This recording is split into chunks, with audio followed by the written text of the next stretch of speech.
Yes, indeed, Doing Good Stuff, a segment we do every week where we focus on people who, Rob, are doing good stuff. And today we have someone on the line that you are going to introduce to us because they are doing good stuff in and around Geelong. They are indeed, and being that it's Anzac Day, we thought we'd make a connection with that, and a gentleman who's been a guest on my Wednesday show a couple of times around this subject is John Bugge, heavily connected to Geelong legacy, and we think that's an important doing good stuff topic for the day. John, good morning and welcome.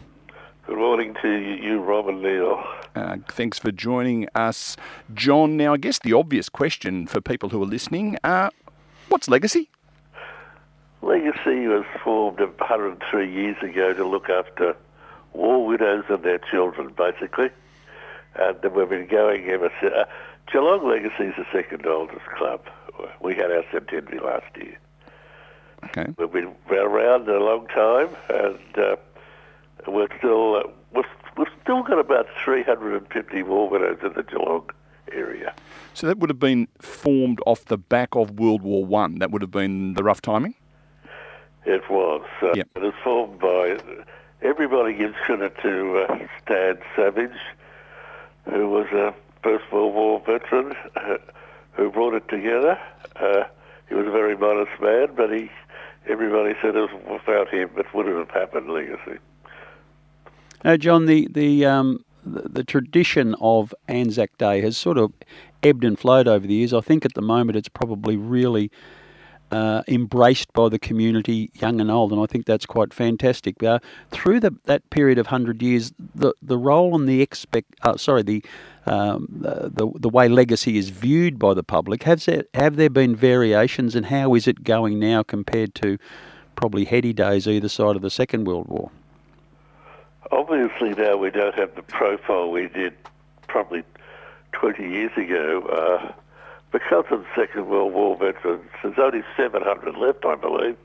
There's not many war widows, Second World War widows left. So we're trying to.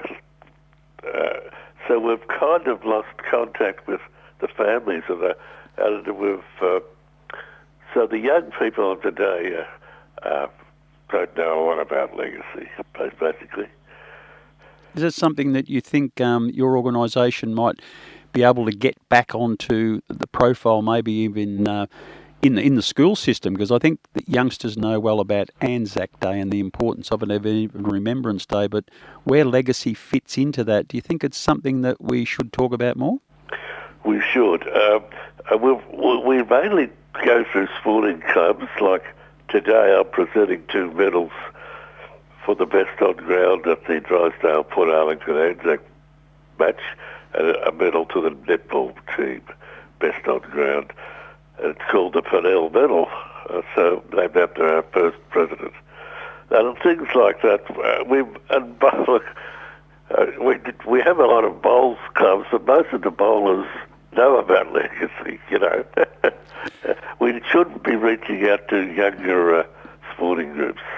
I can remember being at primary school, which in itself is something of an achievement these days, but that was in the late 60s, early 70s, and we were not encouraged, I don't even think. I think we were kind of forced to bring along a donation for legacy for our Anzac Day and our Remembrance Day events. It was something you did. It wasn't something you thought about. We sold legacy badges in primary schools, and it was an enormous uptake. Mm. We don't do it so much more today. We get most of our money from estates, but it wasn't all so much about the money, but it connected with the children, and they remembered it for life, buying a legacy badge at primary school. I think one of the great sporting connections as well, the famous Ronald Dale Barassi, an absolute icon of Australian rules football, he was very much a legacy child. His father, who was himself a VFL footballer, was lost in the Second World War, and Ron Barassi was certainly one of the more famous recipients of the great service of legacy. He even parasailed down the old gas and fuel buildings for us to launch a legacy week for us, These days you'd have to go down some really bad screen in Federation Square. Yeah, well, that's where Federation Square. And he said to the PR lady, "Do not tell anybody, especially the North Melbourne football." Dan's son rang up and said, "Don't ever do a stunt like that, coach." Always easier to ask for forgiveness than to seek permission. So in terms of the activities that Geelong Legacy do to raise their profile in and around Geelong, what are some of the things that people might see you guys involved in? It's mainly, look, we mainly sell badges since the first Friday in September. That's our badge selling day. Mm-hmm. And we also,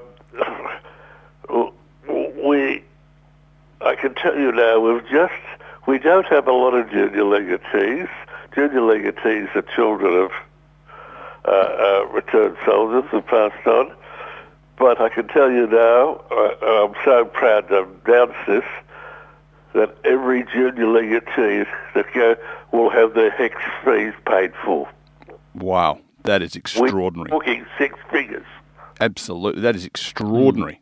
And I think we've only got about, we're going forward 5 years, so they'll be covered too. Some people have, and even if you've only paid, even if you've paid it out, some of us, you will get the money. You will get the same amount. So you will get 100% rebate. John, I was talking before about where you sit in the eyes of legitimacy around, but that is an extraordinary announcement to make, and it's something that we probably should do that. Talk more about, and maybe we might get you back on Wednesday morning to extrapolate on this a little more. That's an extraordinary announcement. Look, I know we're going to limit it. I'd just like to talk about 2 of our First World War legatees. Our president, Kenneth Purnell, who was a doctor, who went to 2 world wars as a medical officer. You know, an unbelievable. He went to Geelong College.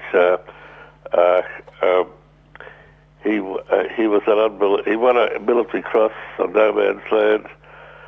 But the most important thing is he kept his eye open there. He found a very, very pretty French nurse that he married. So, you know. Well played, sir. These Geelong boys keep their eyes open. And she was from a very prominent family, don't you?